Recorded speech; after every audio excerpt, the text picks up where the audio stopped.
The Pavement Management Program, or PMP, is a comprehensive program that aims to provide quality streets in a long-term, cost-effective manner.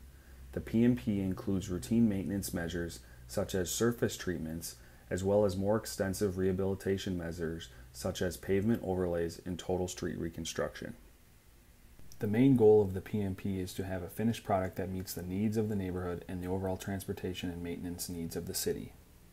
The purpose of this virtual open house is to provide you with an opportunity to ask questions, provide input into the project design, and determine how the project will impact your property.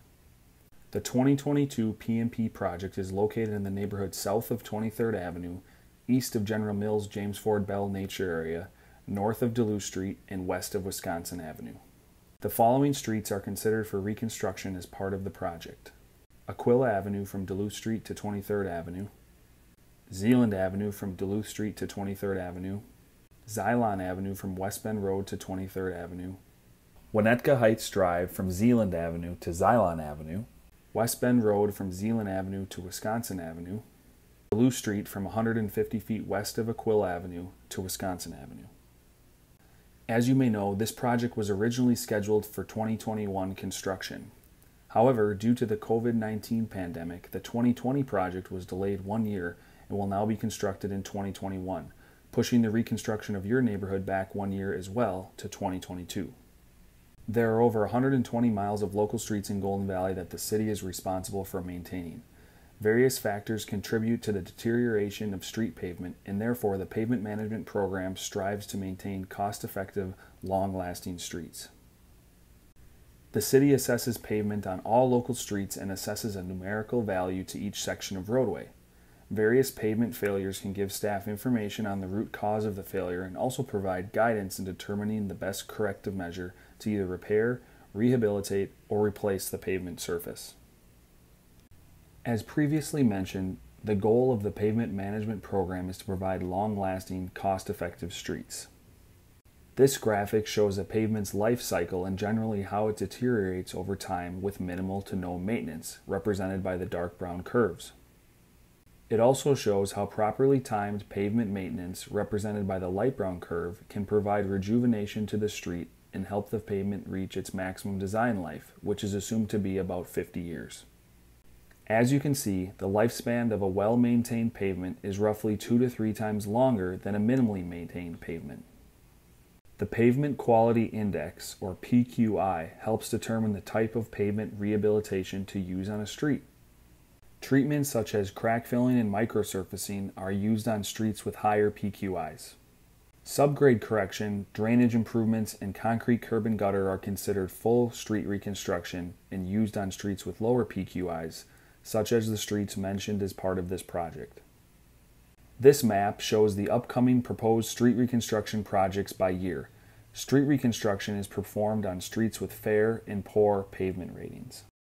The feasibility stage of the project is where the best design for the project is determined. From drainage to utility replacement to soil exploration, the project area is reviewed to determine the feasibility of these items, as well as make a recommendation as to the overall scope of the project. As mentioned, one of the main focuses of this virtual open house is to gather information from residents regarding their property or neighborhood. For example, do you have a sump pump? Does it discharge outside of your house? Where does it discharge outside of your house? Are there existing drainage concerns we should know about while designing the project? How about traffic or safety concerns? The more information we have to use during the design process, the better project we can deliver. Here are some commonly asked questions and answers for PMP projects. Concrete curb and gutter is a design standard for Golden Valley streets. PMP projects are partially funded using special assessments. Generally, special assessments make up approximately 20% of the street construction portion of the project. Assessments are on a per-lot basis for local streets, and amounts will be determined after bids are opened for the project. The city works to minimize tree and shrub removal on PMP projects. However, if they do need to be removed, 2 replacement trees are offered to property owners affected by the tree removal. As mentioned, concrete curb and gutter is a design standard of Golden Valley streets. Not only does it help facilitate drainage, but it also provides support to the edge of the asphalt pavement, which helps extend the life of the street. The goal of all PMP projects is to provide long-lasting streets that fit the neighborhood by improving drainage where feasible, replacing aging infrastructure, and minimizing impacts to adjacent properties. As part of the street reconstruction project, the end of your driveway will be removed and replaced. You will also have the opportunity to replace your entire driveway with the project and have those costs assessed to the property over a 10-year period, similar to the street assessment. As mentioned, this project was delayed another year due to COVID-19 and is now scheduled for construction in the summer of 2022. Landscaping and retaining walls will be addressed on an individual basis, but as mentioned, staff generally tries to minimize impacts to adjacent properties, including landscaping and walls. The more information we can have up front about your neighborhood or property, the better project we can provide. By giving information on your sump pump, we can design a drain tile system under the proposed curb and gutter that will provide a connection for each property to tie their sump pump discharge into. We can also use the information about your sump pump as it relates to inflow and infiltration. The City of Golden Valley has an inflow and infiltration, or I&I, ordinance that requires all properties to become I&I compliant at the point of sale of the property.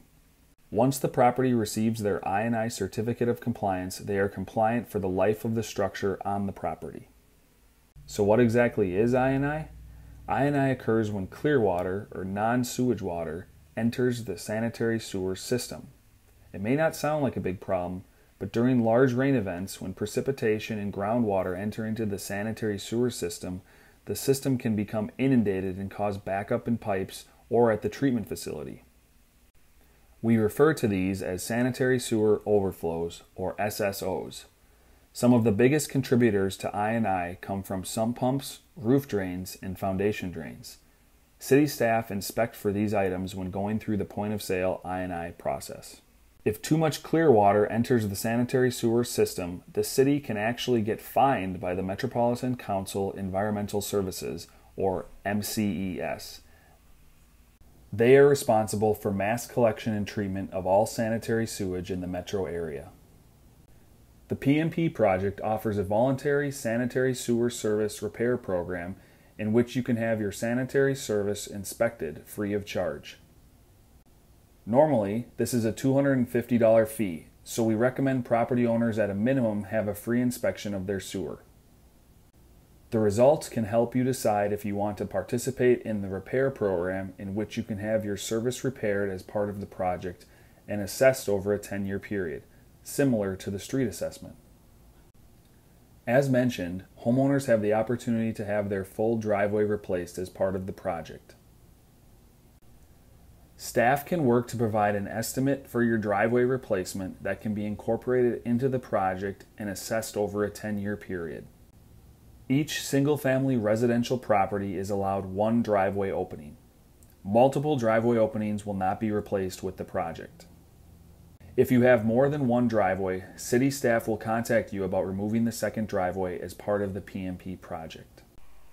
As part of the 2022 and 2024 PMP projects, a sidewalk is being considered on Duluth Street between Winnetka Avenue and the General Mills Nature area. This proposed sidewalk is identified on the City of Golden Valley's Bicycle and Pedestrian Plan. This plan was developed by the city's Bike and Pedestrian Task Force and included in the city's 2040 Comprehensive Plan to create a multimodal transportation network throughout Golden Valley. In the coming weeks, a separate Duluth Street Sidewalk virtual open house will be available for viewing via the City of Golden Valley website. You will be able to view the open house and provide input into the sidewalk concept and design. There are numerous ways to obtain information about the PMP project in your neighborhood. The best way to stay up to date is to sign up for GV Direct Connect by using the website goldenvalleymn.gov/news/subscribe and follow the instructions. If you do not have an email, you can sign up to receive mailed versions of the construction news update. To review the current layout of the neighborhood streets, you can go to the link above the video on the City of Golden Valley website. Here you can scroll around an aerial map and see the existing storm sewer, sanitary sewer, and water main in your neighborhood, as well as zoom in on your property. Once you have had a chance to review the layout, please submit all questions, comments, and feedback about the project. Please let us know if you have the following: invisible pet fence, automatic sprinkler system, sump pump, retaining wall or landscape features within 10 feet of the street, sanitary sewer service problems. Also, if you have any drainage concerns, site problems, or safety concerns. You can submit your comments, questions, and feedback using the link above the video on the City of Golden Valley website. Staff will use the comments and questions submitted to continue on design and feasibility of the project this summer, and plan to hold a second open house late this fall or in early 2021 to present a project design to the neighborhood. Final design is anticipated for 2021, with construction to take place in 2022.